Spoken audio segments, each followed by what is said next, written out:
best of 2002 by a mile. He's a very admirable racehorse. I certainly enjoy watching. He has got the heart for the game. It's very rare to see that kind of acceleration. The horse is incredible. He can do anything. I just think he is exceptional. One of the best milers, probably for the last 20 years, definitely.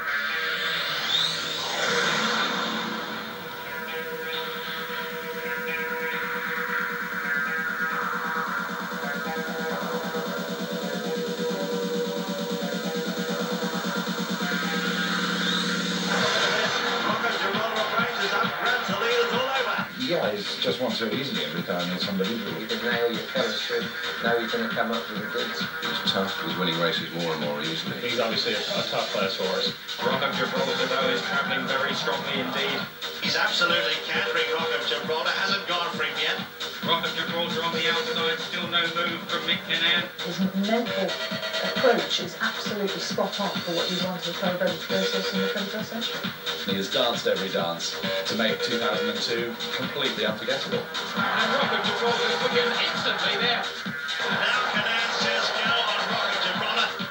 Rock of Gibraltar's got bottle, and that to me is almost the most important thing in the thoroughbred. He's a champion. He's better than anyone. And it's absolutely left them training in his way. Rock of Gibraltar sweeps past Century City. Rock of Gibraltar careering away. He makes it 5 Group 1 wins in a row. That's what you look for in any champion, that real desire to just get out there and just catch that horse in front of you, and he just does it in a flash, and it's just so exciting to watch. This is a machine. It's walking in away with this. It takes something pretty special to win 7 straight Group 1s. And Rock of Gibraltar bidding for a Group 1 7-timer. Any horse who can win 7 straight Grade 1s is a cut way above any other horse. Just as the Rock of Cashel dominates the Golden Vale of Tipperary, so one horse came to dominate the 2002 racing season. Rock of Gibraltar was a colt without equal. He enchanted racegoers with a string of effortless victories, each one more impressive than the last. By the year's end, he was being measured against the gladiators of the turf, among them Mill Reef, whose record of 6 consecutive Group 1 triumphs he dispatched to the realms of history.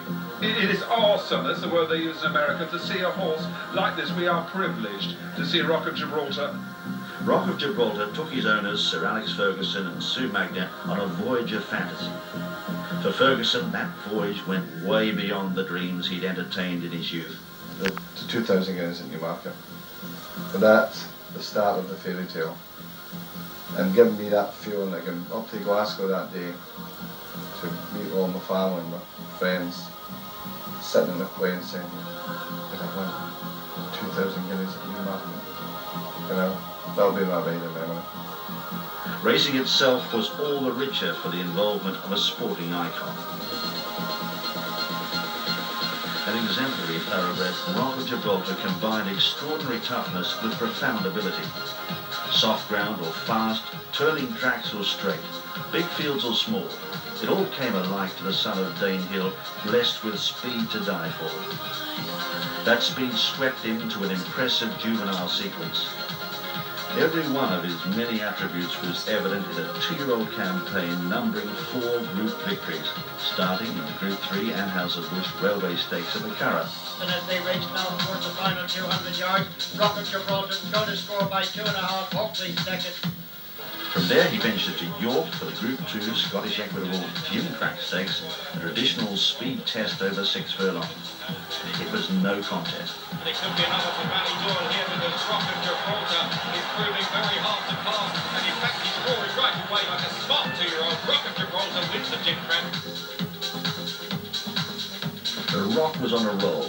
His next victory would see him take the first step on a momentous trail, one that would propel him towards recognition among the leading milers of all time. Ballydoyle was concerned that the Group 1 Grand Criterium Lucien Barrière at Longchamp would be run in hot, deep ground. They needn't have been. As the saying goes, class will out. I was lucky enough to catch the Grand Criterium last year, and it was an extremely impressive race. Maybe that's one of his most impressive races. Remember this time when they turn in, there'll be 3 furlongs from the finish and they race to the second post. When he won the Grand Criterium, I felt it was an outstanding performance that day, and I thought from then he was going to do great things. Rock of Gibraltar, though, is travelling very strongly indeed. He now gives it to Wayne. Rock of Gibraltar quickens instantly there, and has absolutely left them creaking in his way. Johnny Rose second now, Shah Jahan and Bernard Rose. This is going to be a deeply impressive performance here by Rock of Gibraltar, who's pouring it on inside the final 100 yards, then eased down towards the line, and is contemptuous of the opposition. It showed something we didn't expect. There's a hidden talent there, and I think this has been one of the great assets of the Rock, is that they can go in the ground. It's tough, it's acceleration in the ground. It's quite amazing. But that was the first excitement. That was the real excitement I got. He was hugely impressive that day. Everybody thought it was because the ground was soft that day that he was so impressive.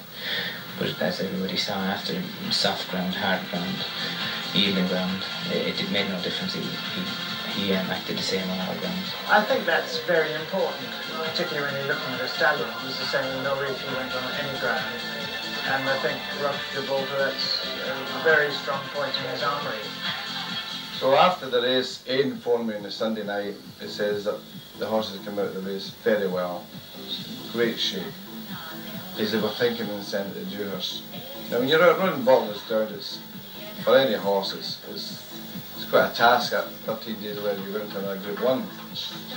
The call was on his courage when he resurfaced for the Dewhurst Stakes just 2 weeks later at Newmarket. Nothing went his way. Jump away from the Darley Dewhurst Stakes, 10 Dolphin. The Dewhurst wasn't a fast run race, and he was in the middle, and he was probably being a bit keener than he wanted, and the gaps were closed. Rock of Gibraltar just a bit held up, a bit squeezed for room at the moment. He's going to have to find a way through. Mick Cannan having to sit and suffer there, and meanwhile... And Mick let him down. He was very determined. Went to the moon and just got Ramsey around the line. Rock of Gibraltar now into the clear, in the red and white jacket, trying to reel back his stablemate. Where when is next? Out wide, 10 Dolphin. Rock of Gibraltar cutting down Landsbeer. Rock of Gibraltar, Landsbeer. 10 Dolphin, 9, Landsbeer fights with Bomber. The most underestimated thing about the Rock is his bravery. This is a street fighter, as was shown in the Dewhurst last year and in the 2000 Guineas. But when it comes to a battle, when it comes to grit, when you've got to get down to it, when the sheer brilliance isn't enough and you've got to fight, there's no better horse. The Rock is a gutter fighter. So you've got the brilliance of the horse. You can win on the bridle, on the steel, looks so spectacular. But when they ask, and they ask, and they ask again, he finds. And I think that Dewhurst was a remarkable win in the Dewhurst. People still can't believe it in the photo finish that he actually got up and won and held off 10 Dolphin and the other one. That was extraordinary. And so many brilliant horses with all the flair and the excitement and the big winning margins that they had. They haven't got the bottle. Rock of Gibraltar's got bottle, and that to me is almost the most important thing about it. He won the Jim Crack criteria in Dewhurst. Like, amazing for any one horse to do it, and then you'd have to be very happy if he never did anything at 3, but then he went on at 3 and he did more at 3 than he did at 2.